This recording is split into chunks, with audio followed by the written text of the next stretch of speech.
Assalamualaikum warahmatullahi wabarakatuh. Bismillah walhamdulillah wassalatu wassalamu ala rasulillah wa ala alihi wa sahbihi wa mawala. Alhamdulillah, kita kembali bersyukur atas karunia Al-Quran ini ya. Meskipun kegiatan kita masih mirip seperti orang mancing ya. Dikasih kepalanya baru nyaut bisa nyambung ya, setorannya masih seperti orang mancing gitu. Dipancing bisa jalan ya. Dan juga alhamdulillah ya, kita masih bertahan diberikan kenikmatan ya, meskipun satu ayat nggak nempel-nempel ataupun juga sekian hari nggak dapat ya. Di hari Sabtu ini kita masih bisa ringan, mudah untuk sabar bersama Quran. Dan salah satu PR dalam kegiatan ini adalah sebagaimana yang diabadikan oleh Allah dalam surat Al-Jin. Tadi setorannya ibu-ibu nih. Ustaz, saya sudah horor karena dikasih tahu Al-Jin itu susah. Ternyata ya, dia mendapatkan Qur'anan ajaba ya, seminggu selesai Al-Jinnya. Qul uhiya ilayya annahu istama'a nafarum minal jin faqalu inna sami'na Qur'anan ajaba.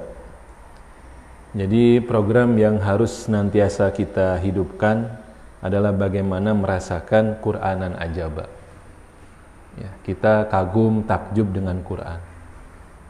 Sudah merasakan itu ya? Sudah, alhamdulillah. Pak Pepen Sakinah tadi di situ ya. Sudah setoran mah Sakinah, pokoknya aduh tenang, bisa tidur, bisa makan. Tapi kalau belum setoran, aduh boro-boro itu ya, diajak ngobrol aja nggak mau. Ya. Jadi ya insya Allah saya yakin semua sudah merasakan kagumnya itu saat satu ayat nggak nempel-nempel kita ajaba, aduh hese gitu ya, merasakan itu ya, satu surat hese ya. Atau juga saat ini setelah haul ya, setahun kita perjalanan ya, kita merasa kagumnya itu ternyata yang sebelumnya nggak kebayang ya, sekarang kita sudah lewat. Ya, sekarang kita sudah sampai perjalanan yang jauh gitu ya dari bayangan kita sebelumnya. Itu Qur'anan ajaba yang Allah berikan saat kita setahun ini paling tidak ya, berjibaku dengan hafalan. Tetapi di sana pun Al-Quran menyediakan banyak ya, hal-hal yang akan membuat kita jadi wow. Ya, ini judulnya wow. Pekan ini judulnya wow. Ya. Dan ini juga yang ingin kita tambahkan. Salah ya? Hah? Nah, itu kurang setengah jam. Astagfirullah. Kurang setengah jam. Ya. Aduh. 15 menit lah ya. Jadi setiap ayat, bahkan setiap huruf, setiap harokat ya, dari Al-Quran itu harus membuat kita anjaba, membuat kita mendapatkan sesuatu yang semakin tertarik kepada Quran ya. Bukan karena susah dihafal saja gitu ya, tapi di balik itu ya, kita harus menemukan sekian banyak kagumnya kita kepada Qurannya. Nah, kita bahas satu huruf sajalah. Ya, maka kita juduli ya, pertemuan ini dengan waw samaniyah. Waw samaniyah. Waw ya, huruf waw ya. Karena kalau sekarang di WA kan waw itu dengan waw aja, huruf waw gitu ya. Waw. Ya, jadi waw samaniyah. Waw huruf waw, samaniyah apa artinya? 8. Jadi waw ke-8. Ya, apa waw ke-8 itu? Ini unik, emang Allah tuh luar biasa ya. Jadi contoh ya, nanti kita akan ambil, semoga sampai waktunya ya, tiga ayat yang ada waw samaniyah. Ya, 3 ayat yang ada waw samaniyah. Pertama, surat ke-9, surat At-Taubah ayat 112. Ya, At-Taubah ayat 112. Gak apa-apa gak dicatat juga kan, sudah hafal ya. Ya, yang kedua, surat ke-18 Al-Kahf ayat 22. Ya, ayat 22. Yang ketiga, surat ke-66 surat At-Tahrim ayat ke-5. Ya, ayat ke-5. Kita lihat yang lebih akrab dengan kita itu di surat Al-Kahfi, ya, surat ke-18 ayat 22. Ini ayat menceritakan tentang dugaan-dugaan terhadap jumlah, ya, para pemuda Ashabul Kahfi ini berapa orang. Ditambah dengan, ya gak apa-apa ya, di masjid dengan anjingnya jadi berapa orang gitu. Jadi berapa jumlahnya. Ya, kelompok yang pertama, sayakuluna salasatun rabi'uhum kalbuhum. Ya, kelompok yang pertama mengatakan jumlahnya 3 orang, yang keempatnya anjingnya. Ya, kelompok yang kedua, wa yakuluna khamsatun sadisuhum kalbuhum rajman bil ghaib. Jumlahnya 5 orang, yang keenam anjingnya. Rajman bil ghaib itu dugaan terhadap yang gaib. Ya.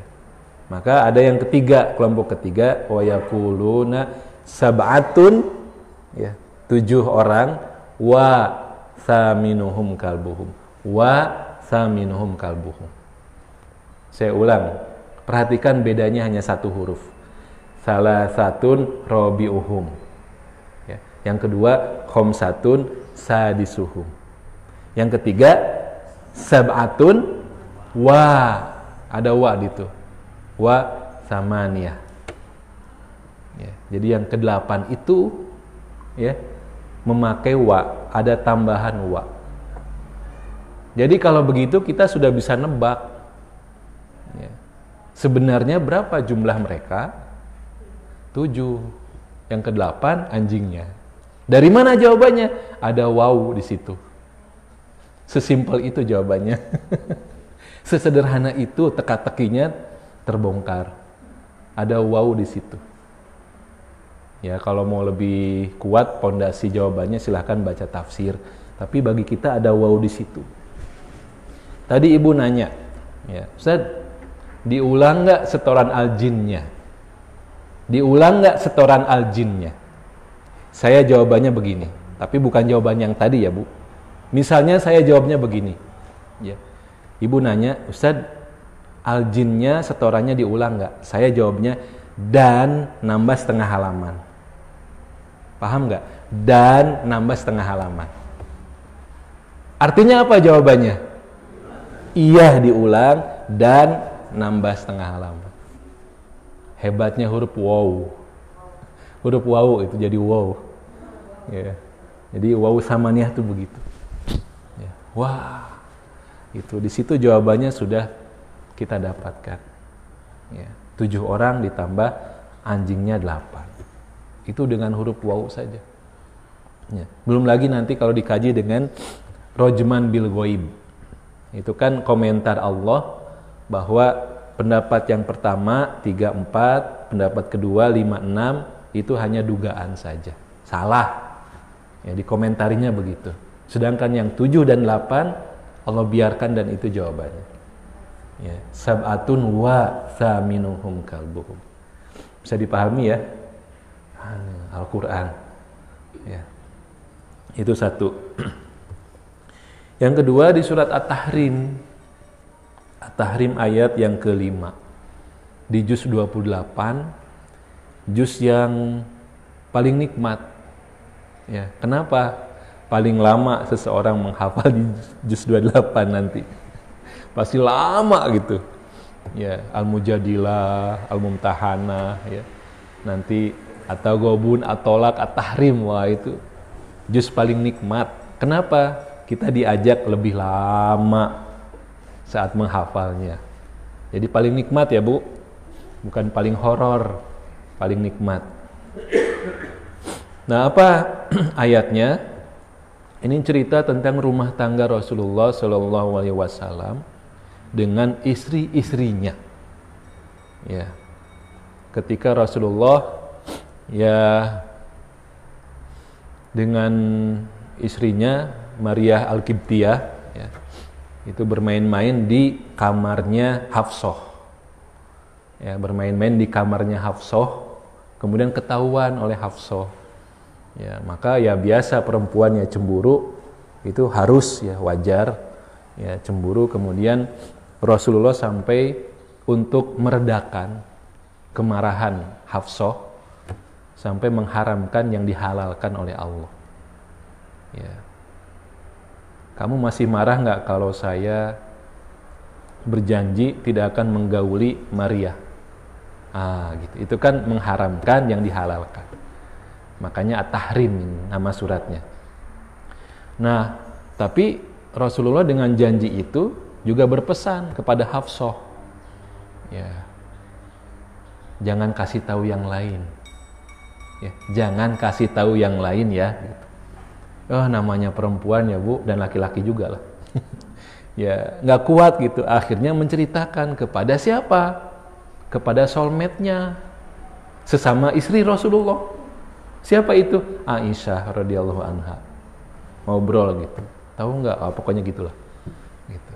Nah maka ketika kejadian itu Allah memberitakan kejadian itu dan ya sampai ayat yang kelima yang akan kita bahas ya.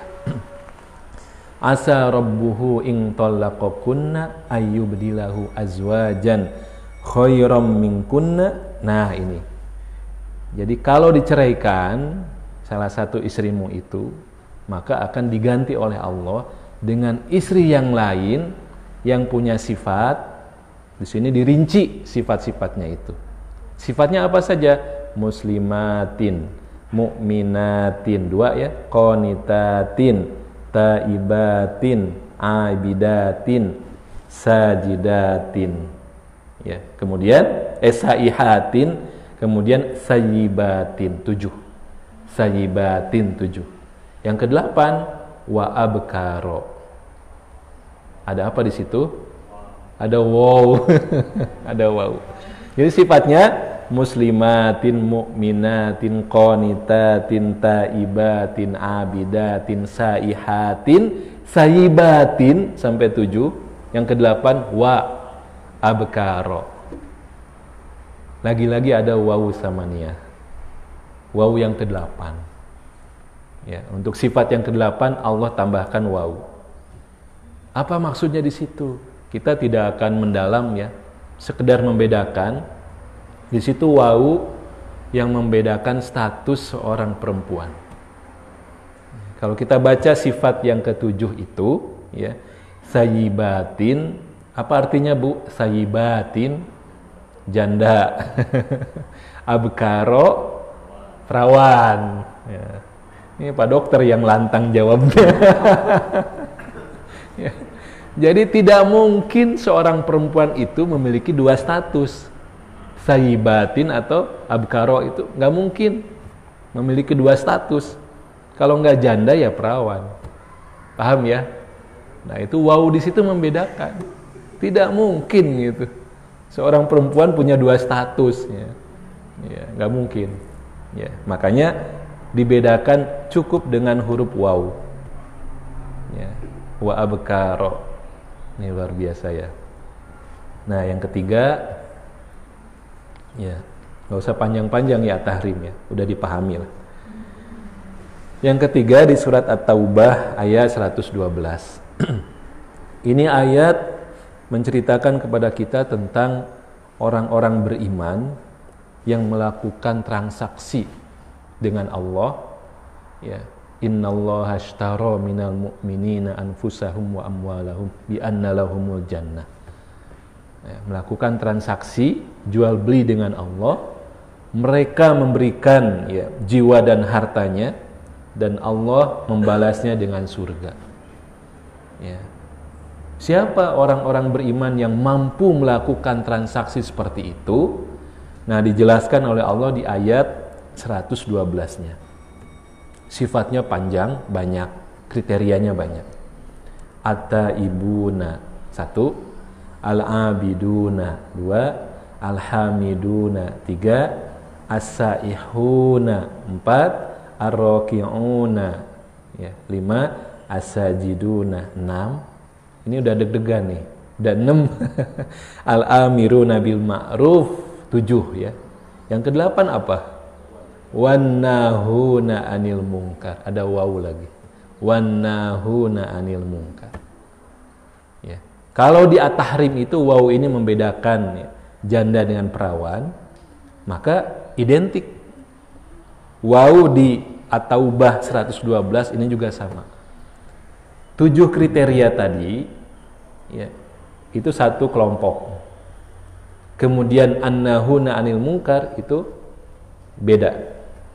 Ya, kelompok yang berbeda. Dengan diberikan waw di situ, coba kita bandingkan ya. At-taibun ya, itu ibadah yang berdampak kepada diri sendiri. Al-abidun sama, al-hamidun sama ya. Kemudian as-saihun itu pelancong ya, tukang ngagoes. Kamu ojang, kamu ada, itu as-saihun ya, tapi bukan dalam rangka senang-senang saja, tapi juga dakwah, yaitu as-saihun ya. Ya Pak Aris siap.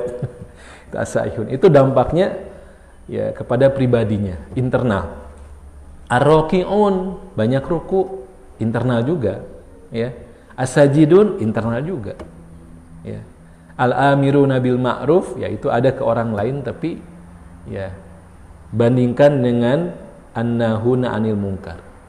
Susah mana kita mengajak kebaikan dengan melarang kejahatan? Resikonya besar mana mengajak ngaji dengan mencegah orang mencuri? Lebih berat ya, an-nahuna 'anil munkar, resikonya lebih berat. Kalau si pencuri itu bawa senjata segala macam, udah siap-siap, kita melarang gitu, wah siap-siap lah ya, bonyok lah minimal gitu ya, atau ditembak. Itu resiko an-nahuna 'anil munkar. Ngajak orang ke masjid dengan melarang orang mabok itu beda tingkatannya. Beda tingkatannya. Makanya levelnya itu Allah pisahkan dengan wan-nahuna 'anil munkar. Ya. Maka lihat bagaimana kehidupan para pendahulu orang-orang beriman, minan nabiyyin, dari kalangan para nabi. Nabi Lut, ya, Nabi Lut alaihissalam, itu bisa saja tema dakwahnya itu birrul walidain, ya, ibadah kepada Allah, bisa saja temanya itu. Dan dia bisa saja menghindari tema apa? LGBT. Tapi itu tidak dilakukan. Tema LGBT-nya tetap didakwahkan oleh Nabi Lut alaihissalam. Paham ya? Dan itu resikonya besar. Ya. Dengan dibenci, dengan dikucilkan, juga berusaha dibunuh. Itu minan nabiyyin, para nabi itu begitu. Tidak menghindari tema-tema an-nahuna 'anil munkar. Tidak menghindari tema an-nahuna 'anil munkar. Ya. Dan ini sangat dikecam dalam Al-Quran. Orang-orang yang cuek menghindarkan, mengamankan dirinya ya, dari tema yang akan beresiko ya, karena dia an-nahuna 'anil munkar ya. Was'alhum 'anil qaryatil lati, yaitu kisah di surat Al-A'raf ya dok, Al-A'raf, kisah penduduk tepi pantai ya. Itatihim hitanuhum yauma sabtihim syur'a wa yauma la yasbituna la ta'tihim. Itu ketika mereka membuat hilah ya, bermain-main dengan hukum di hari Sabtu ya, mereka mengambil ikan, ikannya juga joget gitu. Syur'a itu naik ke permukaan air kemudian ngalelewe ya gitu ya, gampang diambil gitu ya. Nah, gitu. Ya. Nah, itu pelanggaran itu kemudian membuat masyarakat terbagi tiga. Ada yang pelakunya, pelaku kejahatan itu, ya. Ada yang berusaha menasehati, aktif mendakwahinya, ada yang cuek. Wa in qalat ummatum lima ta'iduna qaumanillahu muhlikuhum aw mu'adzibuhum adaban syadida. Ngapain sih capek-capek gitu ya? Nanti kalau Allah mau, mereka akan diadab juga. Udahlah, nggak usah capek-capek gitu. Menasehati mereka, ya, nggak akan nurut gitu. Sawaun alaihim a'andartahum am lam tundirhum la yu'minun. Nggak ngefek lah, udah nggak usah dinasehati. Ini orang yang cuek. Itu dikecam oleh Al-Qur'an. Ya. Falamma nasu ma dzukiru bihi anjaynal ladzina yanhauna 'anis su'i wa akhadnal ladzina dzalamu bi'adzabin ba'is. Jadi akan Allah selamatkan mereka yang aktif, ya, ngasih peringatan, wan nahuna 'anil munkar itu diselamatkan. Ya, tapi bagi mereka yang cuek, ya, akan Allah hukum dengan bi'adzabin ba'is. Adab yang luar biasa besar. Ya, jadi ini Quran yang sedang kita akrabi dengan kegiatan intensif membaca dan nanti bonusnya hafal, ya. Bukan menghafal ya, Bu. Intensif membaca, mengulang, bonusnya hafal, ya. Itu ternyata mengajak kita untuk menjadi pribadi yang solih, internal, dan juga menjadi muslih, ya, berusaha untuk berkontribusi dalam perbaikan umat ini. Itu Al-Quran yang kita akrabi. Jadi salah besar kalau nanti ada orang menghafal kemudian jadi autis, takut gitu, takut nanti hafalannya hilang ketika ada banjir, ngebantuin gitu ya. Angkai kan Sabtu setoran, ya, tetangga kebanjiran dia cuek, itu nggak boleh begitu. Itu Al-Qurannya tidak akan lama bersemayam dalam hatinya, karena nggak cocok dengan pribadi yang begitu. Ya, bahkan mungkin bisa lah dihafal, tapi Al-Quran tidak akan memberikan hudan. Al-Quran tidak akan memberikan rosyada. Ya. Jadi hidayah rosyada ini yang diminta oleh pemuda Ashabul Kahfi itu. Rabbana atina min ladunka rahmah wa hayyi lana min amrina rosyada. Ya. Petunjuk atau hidayah rosyada itu supaya tidak salah pilih. Bukan dalam opsi benar salah, ya, itu mah gampang. Bukan opsi baik buruk, itu gampang. Tapi kalau pilihannya itu baik, gimana kita memilihnya? Itulah rosyada. Hari Sabtu agendanya bisa banyak. Datang ke sini, setoran atau ngaji sendiri di rumah, itu bisa opsinya. Atau bla bla bla lah, banyak lah. Tapi mana yang pas, tepat di saat itu, itulah rosyada, pilihan yang benar.